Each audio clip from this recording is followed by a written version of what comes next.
Okay, so next is uses of massage. ठीक है, तो मसाज को हम किस लिए यूज करेंगे? For the mobility of the soft tissue. हमने पहले ही बोला था कि सॉफ्ट टिश्यू को मोबिलाइज करने के लिए, मतलब मूव करने के लिए हमें ज़रूरत पड़ती है मसाज की। तो सॉफ्ट टिश्यू को हम मूव क्यों करेंगे? तो उससे क्या होगा? हाँ, अगर किसी को इंजरी हुई है, किसी को कुछ एक्सीडेंट हुआ है या कोई गिर गया है, कुछ भी लगा है, तो अगर इंजरी हुई है तो इंजरी के बाद में क्या होता है? इन्फ्लेमेशन प्रोड्यूस होता है। What do you mean by inflammation? Pain. Inflammation की साइंस कौन सी होती है? हाँ, इन्फ्लेमेशन की साइंस होती है रेडनेस, फिर पेन, फिर रेडनेस, पेन, फिर टेम्परेचर इंक्रीज होता है, देन लॉस ऑफ मूवमेंट, है ना? हाँ, तो रेडनेस होता है, पेन होता है, टेम्परेचर इंक्रीज होता है, loss of movement and swelling. Swelling मतलब हम जनरल लैंग्वेज में जिसको सूजन बोलता है ना, वो। तो तुम लोगों ने भी नोटिस किया होगा कि अगर कहीं भी छोटे से तभी जब भी गिर गए या फिर अभी भी कहीं पे भी कुछ लगता है तो क्या हो जाता है? वहाँ पे थोड़ा सूज जाता है, मतलब सूजन हो जाती है। इसके बाद में लोकल पार्ट का टेम्परेचर बढ़ता है, मतलब यहाँ पे लगा है तो यहाँ पे मैं ऐसे टेम्परेचर देखूंगी तो थोड़ा बढ़ा हुआ होगा, तो लोकल टेम्परेचर इंक्रीज हो जाता है जब भी इंजरी होती है। देन पेन तो होता ही है, लगा है तो पेन तो होगा, राइट? तो पेन होता है और वो जहाँ पे लगा है वो पार्ट थोड़ा रेड हो जाता है, राइट? तो ये रेड क्यों हो जाता है? वो रेड हो जाता है क्योंकि हमें जो जगह पे इंजरी हुई है, तो हमारा बॉडी का एक जनरल मैकेनिज्म क्या होता है कि जब भी हमें कुछ लगता है या फिर बॉडी में कुछ भी प्रॉब्लम होता है तो हमारा बॉडी अपने आप उसको हील करने की ट्राई करता है, राइट? फॉर एग्जाम्पल जैसे हमें फ्रैक्चर होता है तो आफ्टर द फ्रैक्चर हम क्या करते हैं? उसको हील करने के लिए थोड़ी कुछ करते हैं, हम तो उसको बराबर ठीक से उसकी प्रॉपर पोजीशन में उसको स्टेबलाइज करते हैं, है ना? जैसे प्लास्टर लगाते हैं तो उसको हम क्या करते हैं? बोन को उसके प्रॉपर पोजीशन में रख के उसको प्लास्टर कर देते हैं, फिर हीलिंग तो अपने आप ही होता है ना, क्योंकि वो हमारा बॉडी का ही मैकेनिज्म है कि कुछ भी हमें लगता है, इंजरी होती है तो बॉडी अपने आप उसको हील कर देता है। तो वो हीलिंग का फर्स्ट फेज है वो ही क्या है? जैसे हीमेटोमा फॉर्मेशन। हीमेटोमा फॉर्मेशन मतलब वहाँ पे खून निकला है, हमें लगा है तो वो खून है, उससे ही मतलब उससे वो ब्लड क्लॉट होगा, उससे ही हीमेटोमा बनेगा, उससे आगे हमारा हीलिंग का प्रोसेस चालू होगा। तो अभी हमारा जो बॉडी का ब्लड है वो ब्लड हर जगह से आएगा at the site of injury. तो जहाँ पे इंजरी हुई है वहाँ पे क्या होगा? आर्टरी का वासोडाइलेटेशन। वासोडाइलेटेशन मतलब आर्टरीની width જે છે એ ઇન્ક્રીઝ થાય, બરાબર? તો આર્ટરીની width જ્યારે ઇન્ક્રીઝ થાય ત્યારે શું થાય? ज़्यादा से ज़्यादा ब्लड वहाँ पे रश होगा। तो जहाँ पे इंजरी हुई है वहाँ पे ज़्यादा से ज़्यादा ब्लड आएगा, तो कलर कौन सा होता है ब्लड का? Red colour. इसीलिए हमें वहाँ पे सूजन लगती है और वो जो पार्ट है वो थोड़ा रेड भी हो जाता है इन रिस्पॉन्स टू इंजरी, क्योंकि वो एक हीलिंग प्रोसेस हमारा चालू हो गया है वहाँ, राइट? तो अभी हमें वहाँ पे लगा है इंजरी हुई है तो वहाँ पे डेब्रिड्स भी होंगे, है ना? जो टॉक्सिन्स है, टॉक्सिन्स भी होंगे। तो हमें क्या करना है? वो पर्टिकुलर रीजन पे हमें ब्लड सर्कुलेशन बढ़ाना है ना? जैसे ही ब्लड सर्कुलेशन बढ़ेगा तो ब्लड सर्कुलेशन बढ़ के क्या होगा? क्यों ब्लड सर्कुलेशन बढ़ाना है? जब भी ब्लड सर्कुलेशन बढ़ता है और सर्कुलेशन बढ़ता है, ब्लड सर्कुलेशन भी बढ़ता है, फिर लिम्फेटिक सर्कुलेशन भी बढ़ता है, लिम्फेटिक ड्रेनेज प्रॉपर्ली होता है, लिम्फेटिक सर्कुलेशन एंड ड्रेनेज। तो जब भी लिम्फेटिक सर्कुलेशन एंड ड्रेनेज बढ़ता है तो तभी क्या होता है, जो टॉक्सिन्स है at the site of injury जो हमारे लिए हार्मफुल है तो वो हमारे बॉडी से बाहर चले जाएंगे, राइट। क्योंकि सर्कुलेट होगा जल्दी से। जैसे फॉर एग्जांपल क्या होता है, अगर पानी है कोई एक सिंक में पानी ऐसे ही भरा हुआ है तो क्या होगा, वो पानी गंदा हो जाएगा। अगर वो सर्कुलेट होता रहेगा तो जो भी कचरा है वो बाहर निकलता जाएगा, नया पानी आता जाएगा, है ना। जैसे हम रिवर में देखते हैं, रिवर में पानी क्लीन होता है क्योंकि वो सर्कुलेट होता रहता है, वो बहता हुआ पानी होता है, राइट। तो जैसे ही सर्कुलेशन प्रॉपरली होगा तो टॉक्सिन्स है, फिर जो भी हमारे बॉडी के लिए हार्मफुल केमिकल्स है वो सर्कुलेट ब्लड सर्कुलेशन में और लिम्फेटिक सर्कुलेशन में वो हमारे बॉडी से बाहर निकल जाएंगे और वो हमारा जो हीलिंग प्रोसेस है उसको फास्ट बनाएगा, राइट। सो हीलिंग प्रोसेस फास्ट होगा अगर हमारा सर्कुलेशन बढ़ेगा। तो वो सर्कुलेशन कैसे बढ़ता है, थ्रू दी मसाज, है ना। जैसे हम सॉफ्ट टिश्यू को मसाज देंगे वैसे ही क्या होगा, लोकली टेम्परेचर बढ़ेगा, फिर जो आर्टरीज है उनका वासो डायलिटेशन होगा। वासो डायलिटेशन मतलब ज़्यादा से ज़्यादा ब्लड आएगा और वो सर्कुलेट होगा वहाँ पे at the site of massage. हम जहाँ पे मसाज दे रहे हैं वो पर्टिकुलर साइट पे सर्कुलेशन इम्प्रूव होगा, जो टिश्यूज़ है वो रिलैक्स होंगे और हमारा हीलिंग प्रोसेस फास्ट होगा। समझ में आ रहा है। तो इसलिए हम सॉफ्ट टिश्यू की मोबिलिटी बढ़ाते हैं जब भी हमें इंजरी होती है या फिर अगर हमें कहीं पे ठीक है तब। फिर नेक्स्ट है muscle spasm and pain. Muscle spasm and pain. तो what do you mean by spasm? पता है आया है कहीं पे स्पाज़म मतलब क्या? मसल टोन पता है? हाँ, मसल टोन जब इंक्रीज हो जाता है।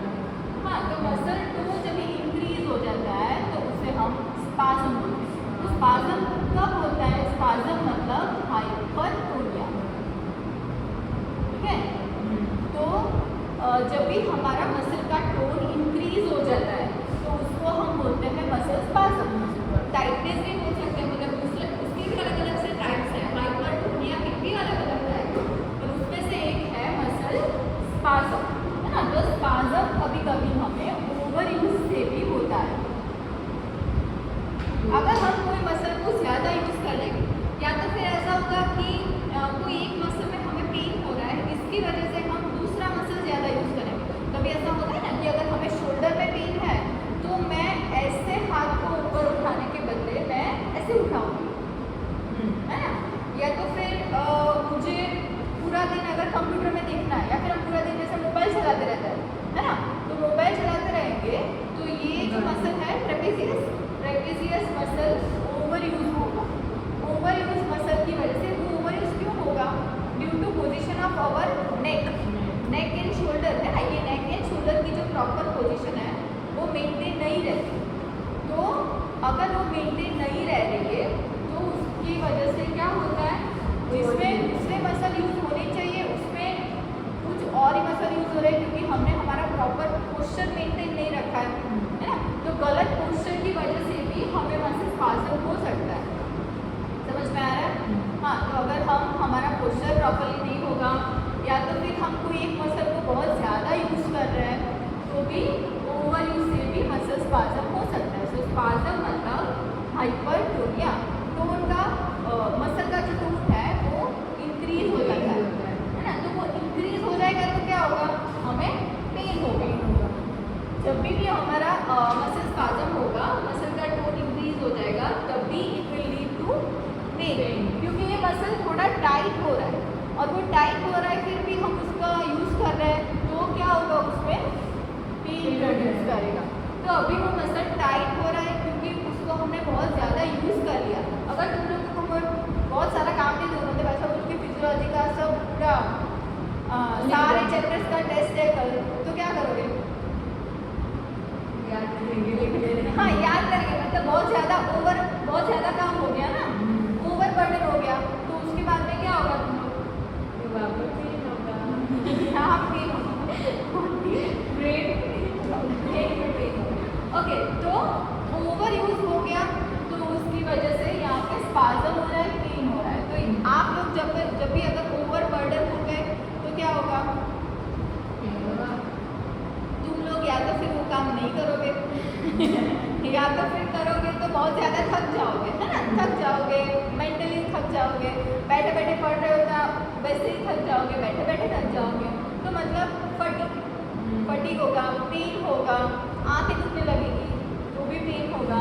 तो मतलब कि हमने अगर किसी को भी ज़्यादा काम दे दिया तो उसको कुछ ना कुछ प्रॉब्लम तो होगा, राइट। तो वैसे ही हमने कोई मसल को ज़्यादा काम दे दिया तो उसको भी कुछ प्रॉब्लम होगा। तो that is muscle spasm and it will lead to pain, है ना।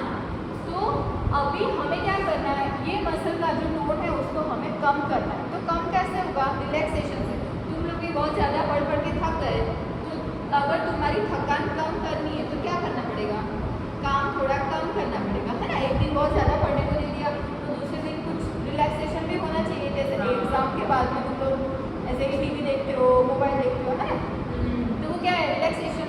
तो वैसे ही हम हमारे मसल को फॉर द रिलैक्सेशन क्या दे सकते हैं, मसाज, है ना। तो मसाज देंगे, उससे मसल जो है वो रिलैक्स होगा, फिर जो मसल का टोन है वो टोन भी नॉर्मल हो जाएगा। और हमारा ये टोन नॉर्मल हुआ। पेन हमें क्यों हो रहा था, क्योंकि हाइपरटोनिया था। अभी ये प्रॉब्लम तो सॉल्व हो गया, ये जो टोन है वो नॉर्मल हो गया। तो टोन नॉर्मल हो गया तो पेन चला जाएगा, ठीक है, समझ में आया। तो इसलिए हम muscle spasm and muscle pain में भी यूज कर सकते हैं मसाज। फिर नेक्स्ट है reduction of oedema. Reduction of oedema, oedema मतलब क्या,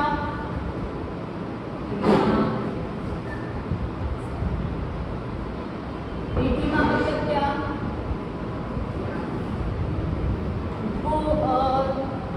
टाइप ऑफ स्वेलिंग, मतलब स्वेलिंग जैसा ही होता है, पर उसमें क्या होता है, कलेक्शन ऑफ द फ्लूइड। और ये जनरली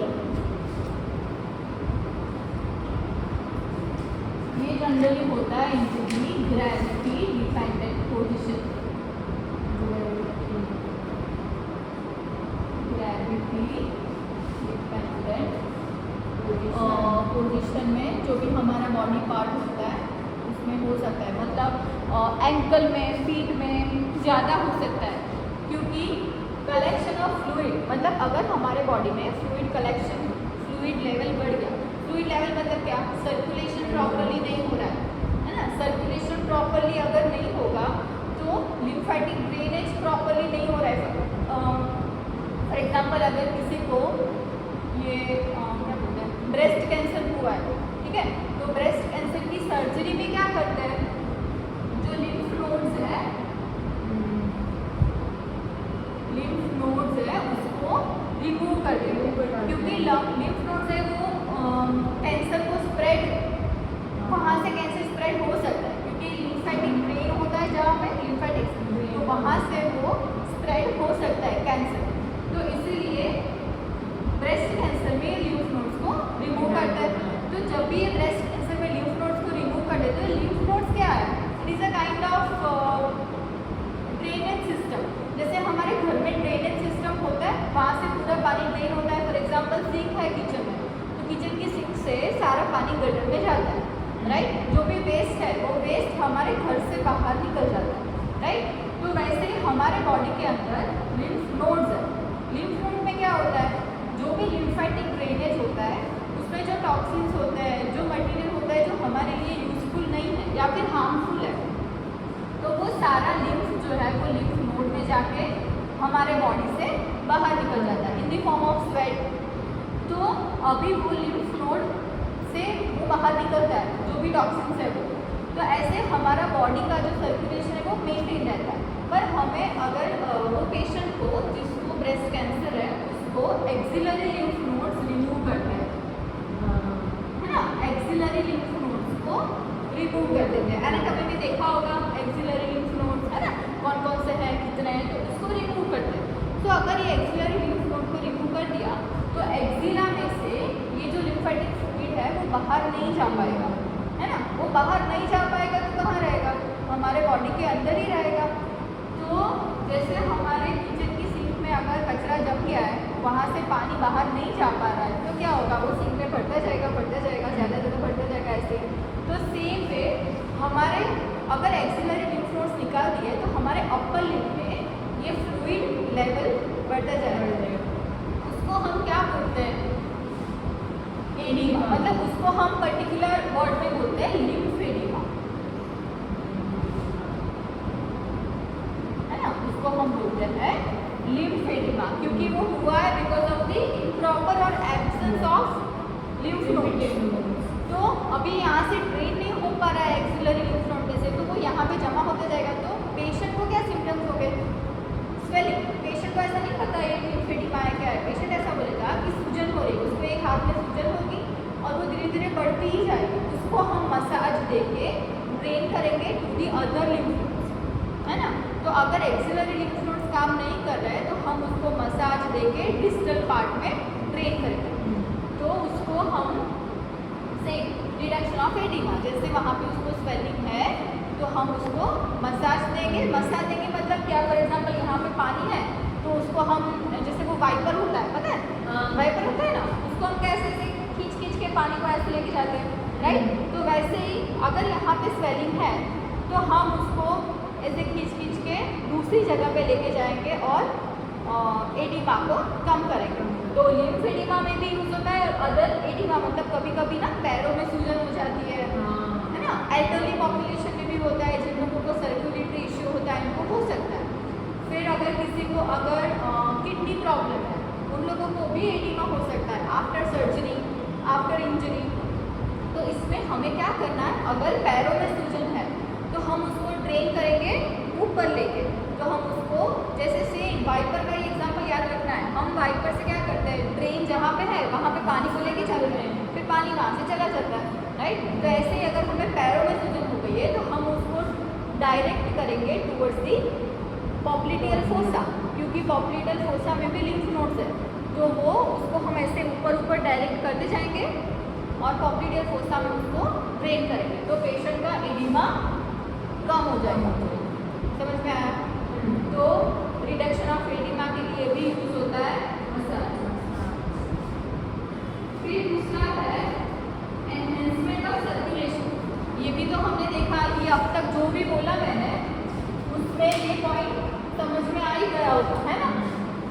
एनहेंसमेंट ऑफ सर्कुलेशन मतलब इंक्रीज ऑफ सर्कुलेशन। कैसे सर्कुलेशन बढ़ता है, क्या बोला था हमने,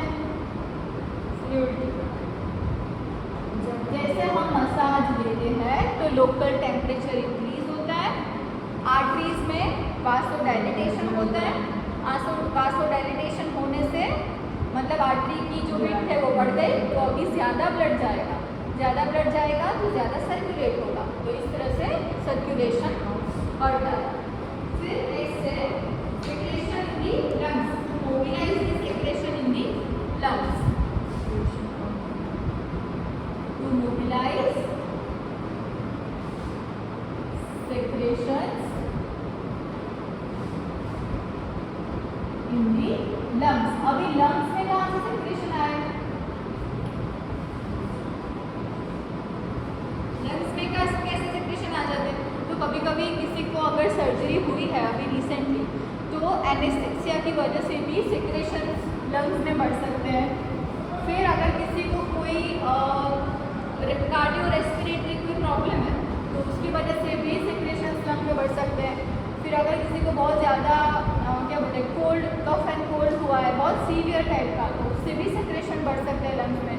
तो कोई भी रीज़न हो, अगर लंग्स में सेक्रेशन बढ़ गए हैं तो उसको कम करने के लिए भी हम मसाज यूज़ कर सकते हैं।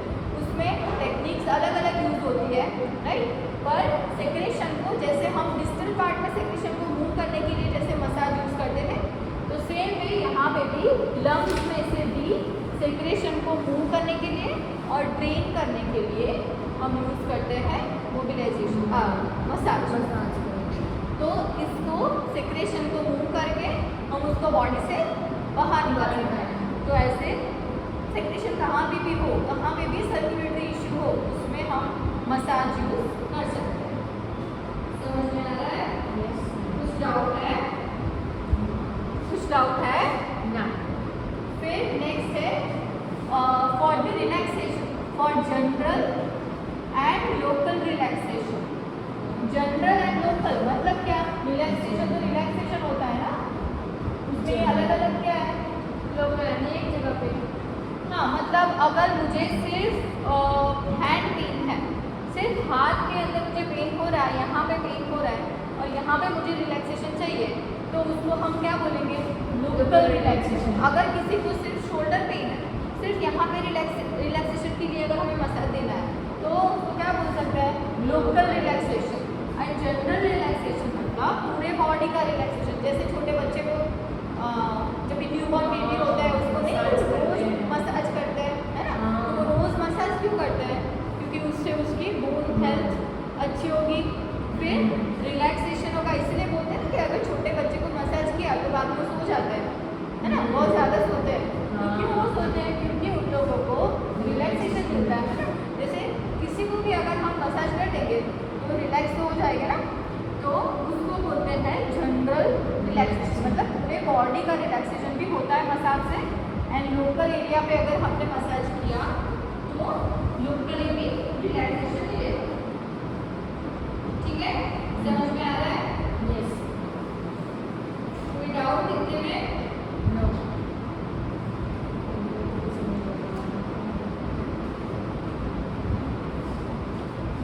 फिर नेक्स्ट है फॉर दी हाइपरटेंशन। तो हाइपरटेंशन अगर किसी को ना स्ट्रेस की वजह से ब्लड प्रेशर बढ़ जाता है किसी का, तो वैसे लोगों को अभी इसमें ना आपको इंस्टेंट रिलीफ नहीं मिलता है। इंस्टेंट ऐसा नहीं होता है कि हाँ रिलीफ हो गया, हाइपरटेंशन कम हो गया, ऐसा नहीं होता। ये अभी तक उतना प्रूवन भी नहीं है, पर हो सकता है लॉन्ग टर्म इफेक्ट इसकी मिल सकती है हाइपरटेंशन। ठीक है? तो हाइपरटेंशन वाले पेशेंट को अगर हमने मसाज दिया, बहुत टाइम तक दिया, बहुत टाइम तक मतलब 1 साल 2 साल 3 साल ऐसे कंटिन्यूसली और कुछ मंथ्स तक और कुछ ईयर्स तक अगर पेशेंट ले रहा है massage regularly general for the general relaxation, तो उन लोगों का हाइपरटेंशन कम हो सकता है। पर इसको हम रिप्लेस नहीं कर सकते विद द मेडिसिन, है ना? मेडिसिन जो चालू है वो तो चालू रखनी ही पड़ेगी, पर उससे हमें थोड़ा क्या बोलते हैं रिइंफोर्समेंट जैसे बोलते हैं ना कि थोड़ी हेल्प मिल सकती है। तो वैसे थोड़ा कुछ हद तक कम कर सकते हैं, but for the long term effect. समझ में आया? तो हाइपरटेंशन में क्या होता है? क्यों होता है हाइपरटेंशन? प्रेशर क्यों बढ़ता है?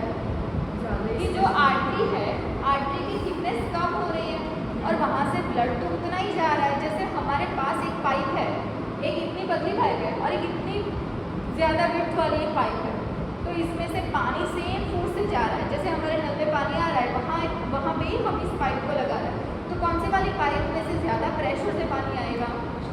जो पतली वाली है उसमें से, है ना? क्योंकि इसमें जगह कम है और पानी तो दोनों में उतना ही आ रहा है।